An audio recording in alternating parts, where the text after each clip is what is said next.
안녕하세요. 13주차 두 번째 영상 강의를 시작하도록 하겠습니다.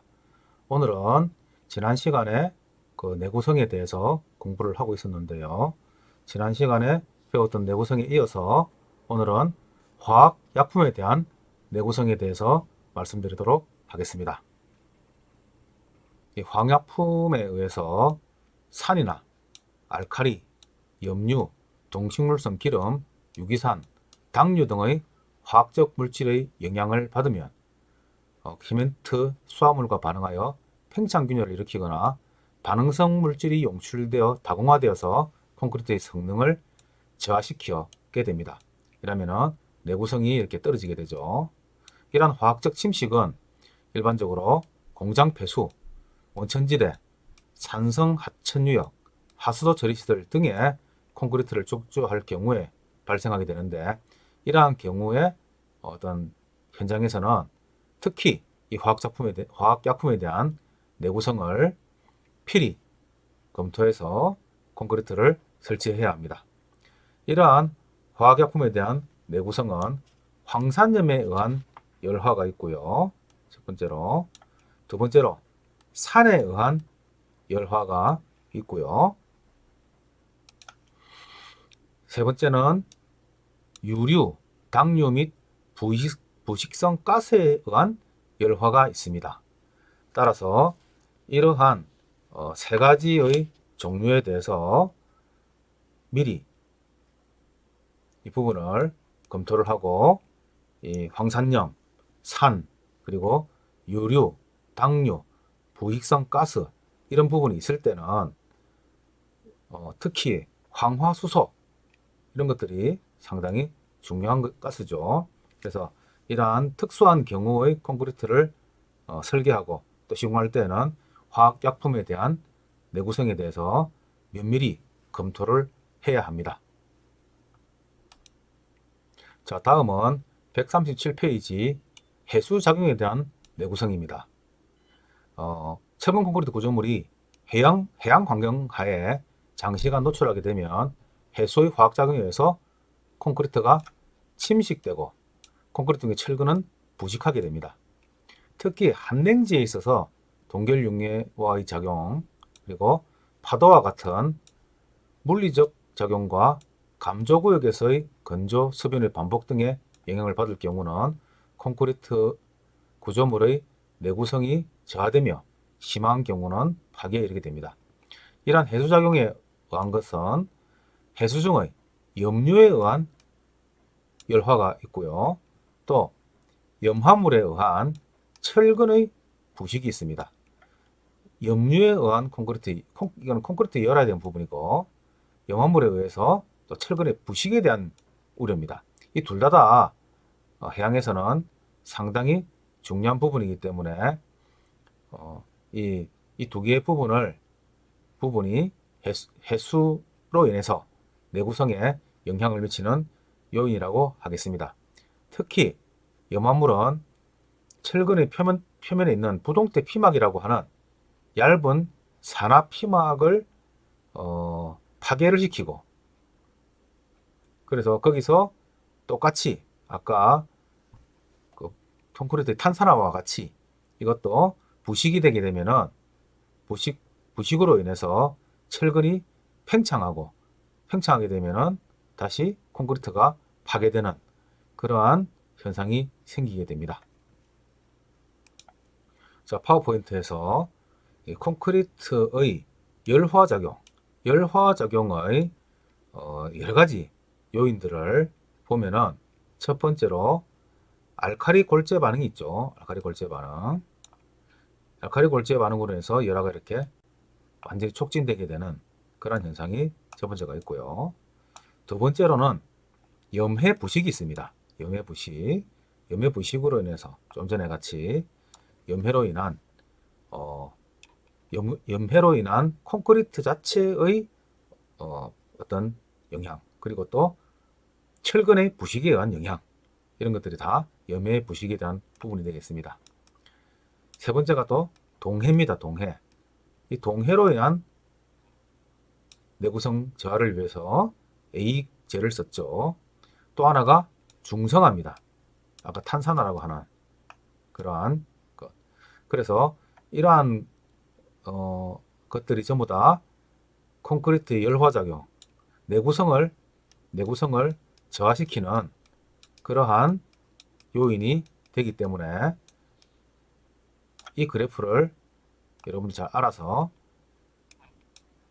정리를 해서 여러분들이 이거를 파악을 하면은 되겠습니다.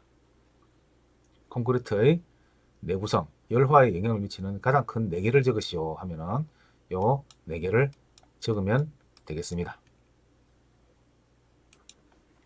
자, 균열에 염화물이 이렇게 투입이 되면서 이 염화물로 인해 가지고 철근이 부식이 되고 그리고 박리가 일어나고 완전히 전체가 콘크리트가 붕괴가 일어나는 그러한 현상을 메커니즘을 이렇게 그림으로 표시를 하고 있습니다. 참고로 보시면 되겠고요. 그러한 염해로 인해서 이렇게 콘크리트가 균열이 생기고 콘크리트가 붕괴가 일어나는 그러한 사진까지 이렇게 제시가 되어 있습니다. 다음은 전류 작용에 의한 내구성입니다. 콘크리트에 고압의 전류가 흐르게 되면은 이 철근에서 콘크리트를 향해 흐르면 철근이 양극이 되어 산화되어 녹슬고 최적이 팽창하여 콘크리트 균열이 발생하게 됩니다. 그래서 특히 전기를 통하게 하는 그러한 철근 콘크리트 같은 경우, 예를 들어서 전철에 사용하는 콘크리트죠. 이런 경우는 이 전류작용에 대한 내구성에 대해서 꼭 검토를 하고, 그리고 이 철근의 부식에 대해서 필히 주의를 기울여야 합니다. 자, 마지막으로 침식에 대한 내구성입니다. 침식이란 것은 그 콘크리트가 경화한 후에 사용하는 중에 그 표층에 어떤 다른 물이나 다른 어떤 것이 부딪혀 가지고 손상되는 것을 침식이라고 합니다. 일로전인데 이 침식의 원인은 흐르는 물 속의 모래에 의한 마모, 교통하중에 의한 마찰 또는 공동현상에 의한 침식, 캐비테이션이라고 하죠. 이러한 것이 있으며 넓은 의미에서는 동결, 융해 및 화학적 침식도 여기에 포함이 됩니다. 이러한 고속으로 흐르는 물에 노출된 수리구조물의 표면에 요철이나 굴곡이 있는 경우는 물의 흐름이 도약하여 표면에서 이탈하여 내부는 심한 부합이 생기고 공동부가 생기게 됩니다.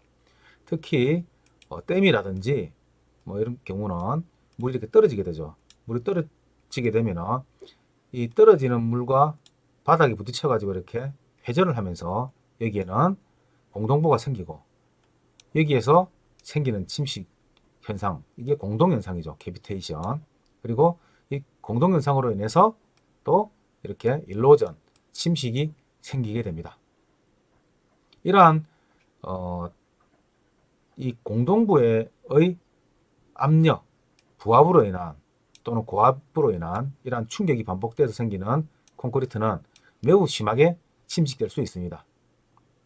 이 침식에 대한 저항성은 콘크리트의 압축 강도와 밀접한 관계가 있으며 침식에 대한 저항성이 큰 콘크리트를 하기 위해서는 물 결합 재비를 적게 하고 강경하고 미분이 적은 골재를 사용하여 충분한 습연 양성을 하여 고강도, 고밀도로 하는 것이 중요하게 됩니다. 그래서 우리가 댐이라든지 같은 이런 수리구조물에서 콘크리트를 할 때는 특별히 이 침식에 대한 내구성이 중요하다고 하겠습니다.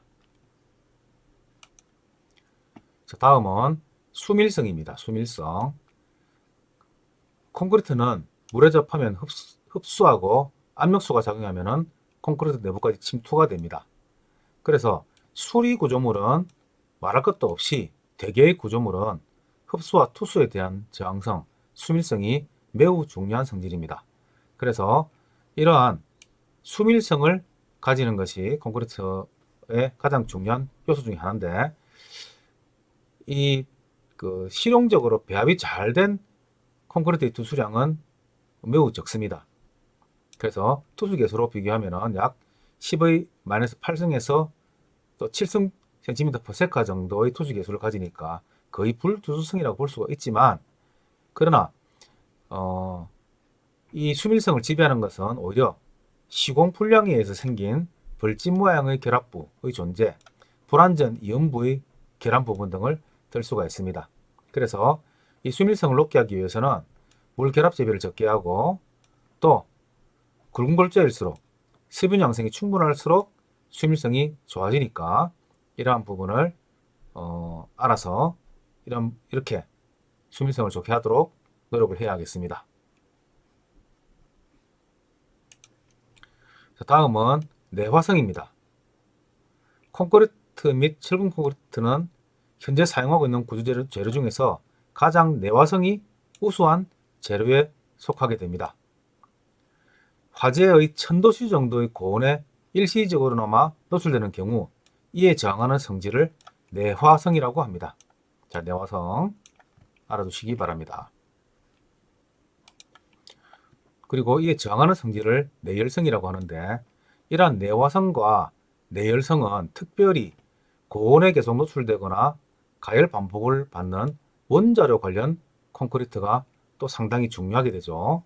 그래서 이러한 실험의 예를 지금 나타내고 있는데, 가열한 콘크리트의 강도 및 탄성 계수를 가지고 시험을 보면 50에서 70도씨 정도의 온도에서는 콘크리트는 악영향을 받지 않으나, 그 이상의 온도에서는 온도 상승에 따라 강도는 감소하고, 특히 인장 강도나 탄성 계수의 감소는 현저하다고 이야기하고 있습니다.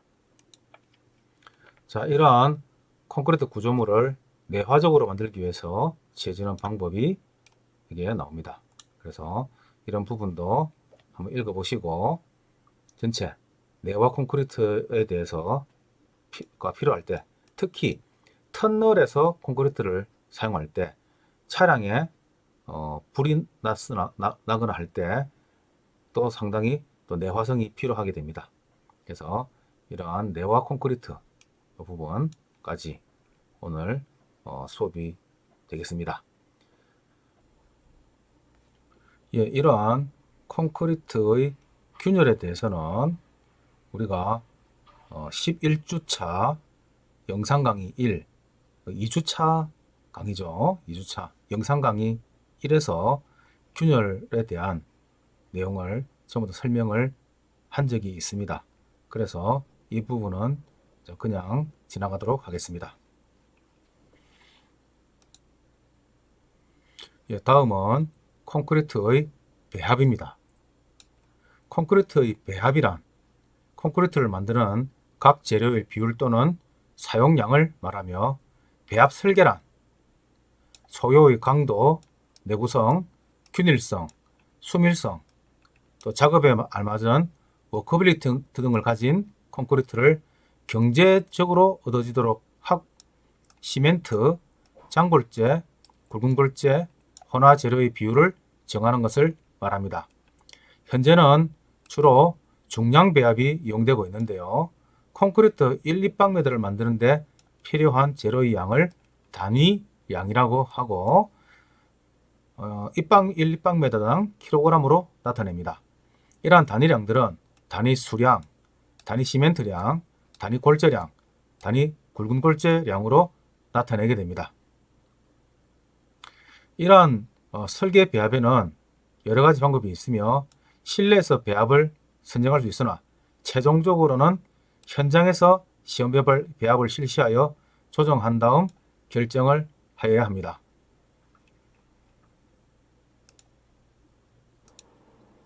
자, 이러한 배합의 종류에는 중량 배합과 용적 배합이 있습니다. 중량은 중량으로 배합하는 것이고, 용적 배합은 용적 부피로 배합을 결정하는 것이죠. 그리고 배합의 표시 방법에는 시방 배합과 현장 배합이 있습니다. 이러한 중에서 시방 배합은 소요의 품질을 갖는 콘크리트가 얻어지도록 된 배합으로서 시방서 또는 책임 기술자에 의해서 제시되는 배합 기준입니다. 배합에 사용되는 골재는 표면 건조 포화 상태. 장골재는 5mm체를 전부 통과하고 구름골재는 5mm체에 전부 잔류한 골재를 사용하는 배합을 말합니다. 그러나 현장에서는 이렇게 골재라든지 또는 물이 포화 상태가 항상 일정하지 않기 때문에 현장에서는 현장에 맞도록 시방 배합을 현장 배합으로 바꾸어서 사용해야 됩니다. 현장의 골재를 전부 다 5mm체로 쳐서 구분하는 것이 매우 어려우므로 실제로 장골재 중의 5mm체에 남는 양, 또 굵은 골재 중의 5mm체를 통과하는 양, 또 표면수, 흡수량 등을 고려하여 시방 배합에 맞도록 현장에서의 재료의 상태와 계량 방법에 따라서 적합하게 보정한 배합을 현장 배합이라고 합니다. 그리고 이 시방 배합을 현장 배합으로 고칠 경우에는 골재의 함수 상태, 장골재 중에서 5mm체에 남는 굵은 골재량, 굵은 골재 중에서 5mm체를 통과하는 장골재량 및 혼화재를 희석시킨 희석수량, 이 모두를 고려하여서 결정을 하게 됩니다. 이러한 배합의 표시법은 콘크리트 표준 시방서에서 이 표 1, 2와 같이 나타내고 있는데요. 굵은 골재 제치수, 슬럼프, 공기량, 물 결합 대비, 또 장골재율, 그 다음에 단위 질량. 이 단위 질량에는 물, 시멘트, 장골재, 굵은 골재, 혼화재로까지 결정을 하게 되어 있습니다. 자, 다음은 배합 설계의 순서입니다. 콘크리트 배합 설계에서는 구조물의 종류라든지 환경 조건, 시공 방법에 따라서 굵은 골재 최대 치수와 슬럼프, 공기량 등을 정하게 되고요. 이를 통해서 단위 수량을 결정하게 됩니다. 또 이 배합 강도를 위해서 시멘트 물비 또는 물 결합제비를 결정을 하고요. 또 내구성을 위해서 A제를 쓸 것이냐 안 쓸 것이냐를 결정하고, 또 수밀성을 위해서 물 결합제비를 전부 결정을 한 다음 최소 물 결합제비를 결정하게 됩니다. 이렇게 여기서 물 결합제비와 단위 수량이 계산이 되면 이 두 가지를 이용해서 단위 결합제량, 시멘트량을 결정할 수가 있습니다. 그리고 여러 가지 보정에 의해서 장골재율을 계산하게 되면 이 장골재율을 가지고 단위 장골재량을 계산하고 또 단위 굵은 골재량을 계산할 수가 있습니다. 그리고 혼화재량도 시멘트의 몇 퍼센트 이런 식으로 해서 계산을 하게 되고요. 그 다음에 시방 배합을 하게 됩니다. 이 시방 배합이 끝나면은 현장에 맞도록 현장 배합을 하면은 모든 배합 설계의 순서가 끝나게 됩니다. 자, 이러한 콘크리트의 배합은 소요의 강도, 또 내구성, 수밀성, 균열 저항성, 철근 또는 강재를 보호하는 성능을 갖도록 정해야 됩니다. 또한 작업에 적합한 워커빌리티를 갖는 범위에서 단위 수량은 될 수 있는 대로 작게 하는 것이 좋습니다. 작업에 적합한 워커빌리티를 갖도록 하기 위해서는 이래 타설할 수 있는 콘크리트의 단면 형상, 치수 및 강제의 배치, 특히 콘크리트의 다지기 방법 등에 따라서 거푸집 구석구석까지 콘크리트가 충분히 채워지도록 하고, 다지는 작업이 용이하면서 재료 분리가 거의 생기지 않도록 콘크리트의 배합을 정해야 합니다. 자, 이때 배합 강도는 구조물에 사용된 콘크리트의 압축 강도가 설계 기준 강도보다 작아지지 않도록 보통 현장 콘크리트의 품질 변동 등을 고려하여 콘크리트의 배합 강도를 설계 기준 강도보다는 충분히 크게 정해야 됩니다. 그래서 우리가 설계 기준 강도가 있다면은 여기다가 플러스 알파의 할증을 줘서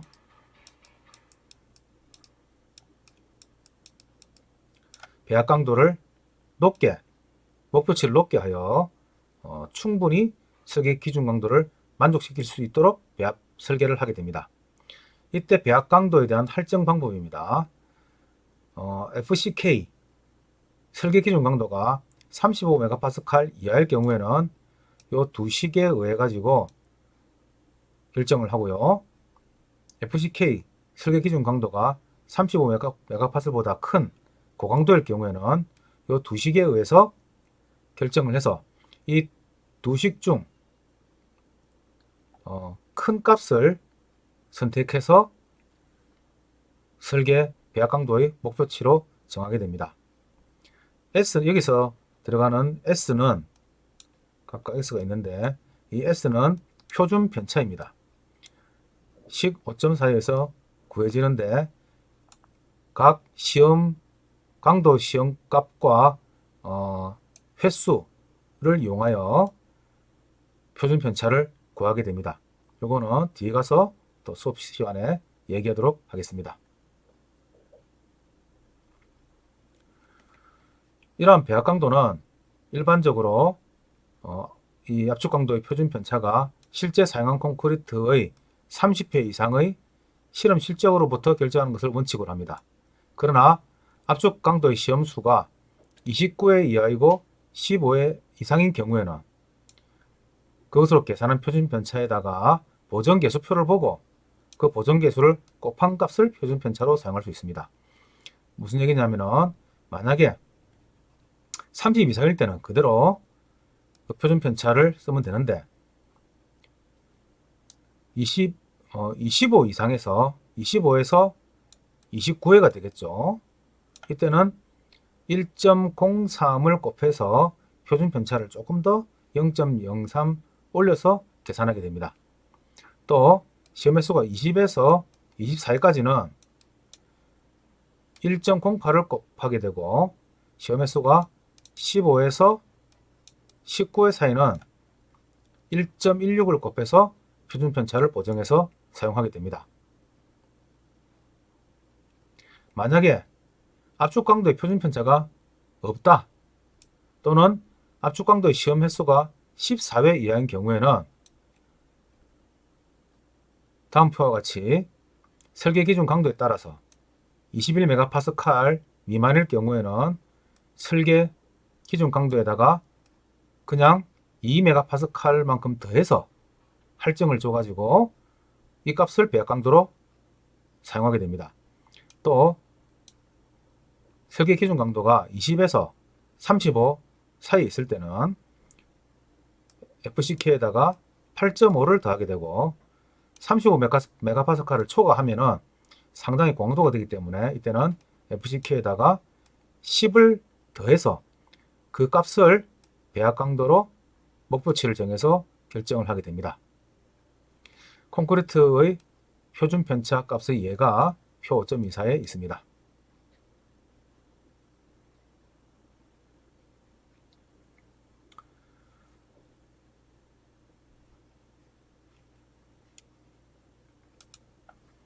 자, 이러한 배합 설계 시에 구름골재 최대치수는 아주 중요한 역할을 하게 되는데요. 콘크리트를 경제적으로 제조한다는 점에서는 될 수 있는 대로 큰 구름골재를 사용하는 것이 일반적으로 유리합니다. 그러나 최대치수가 지나치게 크면은 콘크리트의 취급이 곤란하고 재료 분리가 심하게 일어나기도 하여 동일한 물 결합제에 비해서는 강도가 저하하는 경향이 있습니다. 따라서 구조물의 종류, 부재의 최소치수, 철근 간격 등을 고려하여 작업에 적합한 워크빌리티가 얻어지고 강도, 내구성, 수밀성 등의 지장이 없는 범위에서 구름골재의 최대치수를 선정해야 됩니다. 이러한 구름골재의 최대치수는 G 맥시멈이라고 하는데요. 철근 콘크리트용 구름골재의 최대치수는 부재 최소치수의 5분의 1 및 철근 피복 및 철근의 최소 순 간격의 4분의 3을 초과해서는 안 된다. 이렇게 얘기하고 있고요. 묵은 콘크리트용 구름골재는 부재의 최소 치수의 4분의 1을 초과해서는 안 된다. 이렇게 얘기를 하고 있습니다. 그래서 이 구름골재의 최대 치수를 결정하는 두 가지 요인에 대해서 꼭 알고 있어야 합니다. 일반적으로 이 굵은골재의 최대 치수는 25mm 것을 상연한 경우가 대부분이지만은 단면이 얇은 건축 공사나 프리스트레스 콘크리트의 부재 또 펌프 압송 등의 사정에 따라서 20mm를 사용하는 경우도 있으며 콘크리트 표준 시방서에서는 표 5.14와 같이 굵은골재 최대 치수의 표준을 정하고 있습니다. 일반적인 경우는 20 또는 25, 단면이 큰 경우는 40, 무근에서는 40 또는 부재 최소 치수의 4분의 1을 초과해서는 안 된다라고 정하고 있습니다. 다음은 슬럼프의 범위입니다. 콘크리트 작업에 알맞은 슬럼프를 얻을 수 있는 반죽 줄기는 구조물의 크기 및 모양, 콘크리트의 취급과 다지기 방법 등에 따라 다릅니다. 슬럼프가 큰 콘크리트를 사용하면 작업은 쉽지만 블리딩이 많아지고 굵은골재가 모르타르로부터 분리하는 경향이 심해지게 됩니다. 그러므로 작업에 알맞은 범위 내에서 될 수 있는 대로 작은 슬럼프의 콘크리트가 바람직합니다. 그래서 일반적인 콘크리트 슬럼프의 표준을 5.15에서 제시하고 있는데요.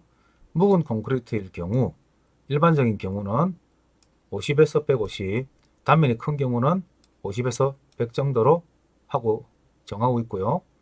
철근 콘크리트에서는 단면이 일반적인 경우에는 80에서 150, 단면이 큰 경우에는 60에서 120 정도로 조금 더 아무래도 철근이 있으면은 워커빌리티가 좋아야 되기 때문에 조금 더 높게 결정을 하고 있습니다.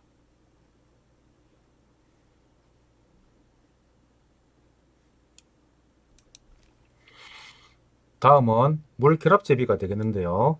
콘크리트의 강도와 내구성, 수밀성 및 균열 저항성 등에 영향을 미치는 요소는 여러 가지가 있으나 가장 중요한 요소로서 물 결합 제비를 들 수가 있습니다. 자, 이 물 결합 제비는 시멘트 물비 또는 물 시멘트비라고도 하고 또 물 바인더로서 물 결합 제비 이렇게 이제 적기도 하죠. 이러한 물 결합 제비는 소요의 강도와 내구성을 고려해서 정해야 되며 수밀을 요하는 구조물에서는 특히 콘크리트의 수밀성에 대해서도 고려를 해야 합니다. 이러한 물 시멘트비는 콘크리트의 압축 강도를 기준으로 해서 물 시멘트비를 정하는 경우가 있고요. 또 내구성을 고려하여 물 결합 제비를 정하는 경우가 두 번째고요. 세 번째는 콘크리트의 수밀성을 고려하여 물 시멘트비를 결정하는 이 세 가지가 있습니다. 그 중에서도 일반적으로 가장 많이 사용하는 것이 압축 강도를 기준으로 하는 것인데요. 이때는 이 5.28식을 사용해서 물 결합 제비를 정하게 됩니다. 28일 강도, 우리가 원하는 강도가 이게 이제 배합 강도가 되겠죠. 이거를 위해서 원하는 강도를 여기다가 넣게 되면은 이 물 시멘트비는 이걸 다 넘기고 해서 공식이 나오게 되는데 거기서 결정된 물 시멘트비를 이용해서 배합 설계를 하게 됩니다. 따라서 이 식은 매우 중요하며 또 기사 시험에서도 충분히 나올 수 있는 그러한 식이기 때문에 꼭 암기해서 사용해야 합니다.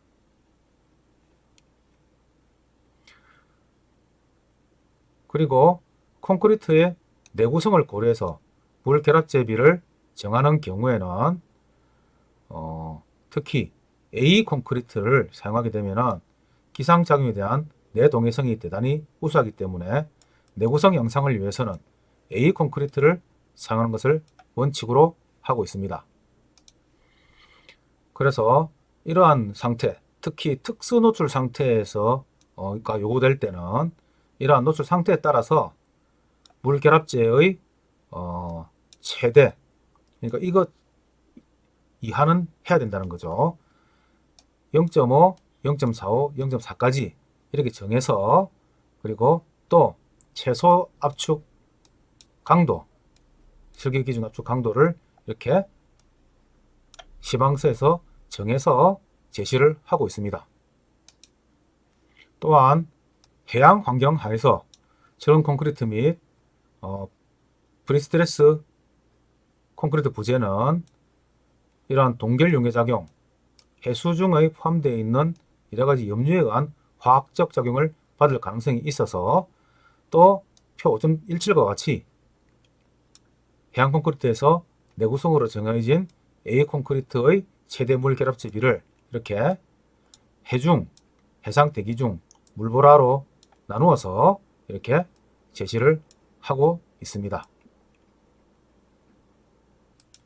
또한 황산염을 포함한 용액에 노출된 콘크리트의 물결합 제비도 이렇게 노출 정도에 따라서 무시, 보통, 심함, 매우 심함에 따라서 이렇게 물결합 제비와 최소 설계 기준 압축 강도를 제시를 하고 있습니다. 특히 해양 구조물 중에서 A 콘크리트로 된 묵은 콘크리트의 최대 물결합 제비를 내구성으로부터 정할 경우에는 앞에 표 5.17 값에다가 10 정도 더한 값으로 해도 좋으며, 육상 구조물이라도 조풍의 작용을 심하게 받는 경우에는 해상 대기중에 상당하는 물결합 제비를 적용하라고 하고 있습니다. 염화 칼슘 등의 제빙 화학제를 살포하는 콘크리트에서는 이러한 강제 방청에 대한 조치가 따로 필요합니다. 이와 같은 제빙 화학제가 사용되는 콘크리트의 물결합 제비는 45%로 하도록 하고 있고요. 또 콘크리트의 탄산화 저항성을 고려하여 물결합 제비를 정할 경우에는 55% 이하로 하도록 하고 있습니다. 세 번째, 콘크리트의 수밀성을 고려하여 물결합 제비를 결정하는 경우입니다. 일반적으로 콘크리트의 수밀성은 콘크리트의 품질, 부재의 두께, 외부의 압력 등의 영향을 받으며, 다짐 및 양생을 충분히 한 콘크리트에서도 물결합 제비가 55에서 60% 이상이 되면 콘크리트의 수밀성은 매우 감소됩니다. 일반적으로 물결합 제비가 큰 콘크리트는 재료 분리의 경향이 크고, 또 쳐넣은 콘크리트에 결점이 생기기 쉽습니다. 수밀을 요하는 콘크리트의 물결합 제비는 50% 이하를 표준으로 정하고 있습니다. 그러나 부재의 두께가 큰 경우에는 수밀성의 확보가 용이하고 매스 콘크리트에 대한 배려도 필요하므로 필요에 따라서 물결합 제비를 5% 정도 크게도 좋다고 하고 있습니다. 오늘 여기까지 해서 오늘 콘크리트의 물결합 제비를 결정하는 데까지 해서 오늘 수업을 마치도록 하겠습니다. 다음 시간에는 문제를 가지고 직접 배합 설계를 하는 시간을 가지도록 하겠습니다. 자, 수고 많았습니다.